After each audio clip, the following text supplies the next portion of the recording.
Go. That was a Tupac, Dear Mama. So a couple of days ago, I'm reading a story about a young swimmer. He's coming back from a swimming meet, a team at a university in Illinois. They're coming back from South Dakota. Any black people in South Dakota are in the witness protection program. I can tell you that. So they stop to use the bathroom. The coach of the swimming team tells this young black man to get out and take a picture of the sign. All of a sudden, squad cars rush up and point guns and make this young man get on the ground and tell him if he moved, they'll blow his head off.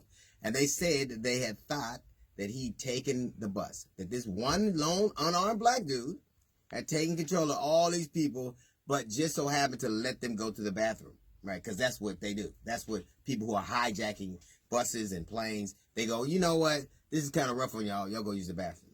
Now the excuses don't even work. Now the excuses don't even match up to the data we see. And those men, whoever was in on this, whoever thought, even if they, if they were exercising their judgment as a police officer and they rolled up on the situation and their intuition or training or gut told them that the situation was dire, that this man had taken over I know it's hard to believe a black dude is on the swim team, but it's probably harder to believe that a black dude took these people hostage without a gun and let them go to the bathroom. So I know both of them seem impossible, but one of them is more likely than the other. All of those men have exhibited the inability to use reason and rationale and should be fired. They should lose their jobs. And I'll tell you what, policemen across the country should say, you know what, this is indicative of the thing that makes our jobs harder.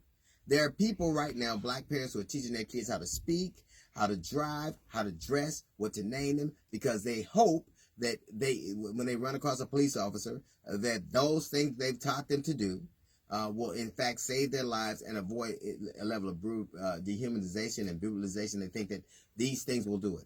How do you train a young man coming from a college swimming meet what to do? What training would have stopped this from happening to him? How do you train a young woman sitting at home playing video games at 2 o'clock in the morning with her niece? What does she do to make her not that threatened? How do you train a young black man playing video games in underwear, eating ice cream on a Friday night? How could we have trained them to not be a danger or viewed as a danger? Where the training needs to start is the police officer's view of us. Because I can teach my children to speak. I can teach them what to drive. I can teach them what to wear. I can teach them who to hang around. I can teach them what to say. But the one thing I can't teach them to be is not black. I can't teach them to not be viewed as a threat. And here's what's particularly incendiary. That it wasn't even a good excuse. There's no way you could tell me that you actually believed that young black man was a threat. What you believed is you could harass one and get away with it. We know right now that the Trump administration has placed a moratorium on the Justice Department dealing with police departments, looking into them to make sure that they are acting accordingly. They've made sure that stopped. So in essence, it is open season on young black and brown people. And they can do what they want because they know there's nobody minding the store. A weak-ass excuse like we thought this young black man took this over this bus with all these people and just so happened to let him. They don't even have to make great excuses now. When you say to me that voting doesn't matter, when you say to me they're all the same, do you really think that all the moratoriums would be taken off of the Justice Department would act the way they are? Do you really think, if you watch the news in the last couple of days, you watch Donald Trump pardon a bunch of white-collar criminals? A bunch of white-collar criminals. Because crime can only be committed by black people, apparently. Crime, real crime, not the crime, like what's more dangerous? A dude who robs a bank or dudes that steal people's pensions? Dudes that have these mortgage schemes. Who's more dangerous? But now, according to what's going on right now, a dude on a bus in a swim meet in Speedos is more dangerous than those guys. We don't even have to be creative anymore. There's nothing we could say or do that would make those people believe that this young boy wasn't a threat.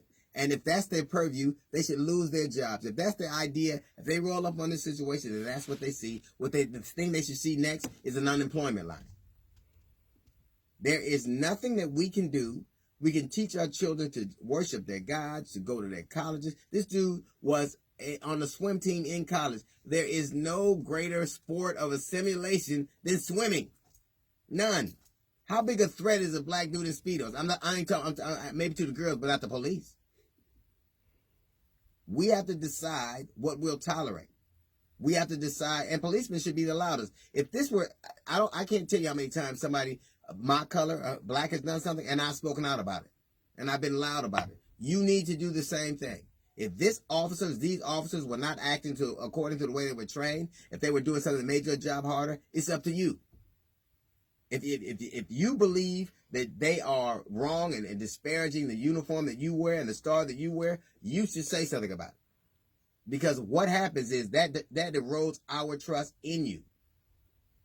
You have an obligation to pick the very best to wear that uniform, to police our streets, to interact with our citizens. And if they're not the best, it should be you that says something about it. That's a little note from the GED section. We got the Jazz Report coming up in 15 minutes. It's the D.L. Hughley Show.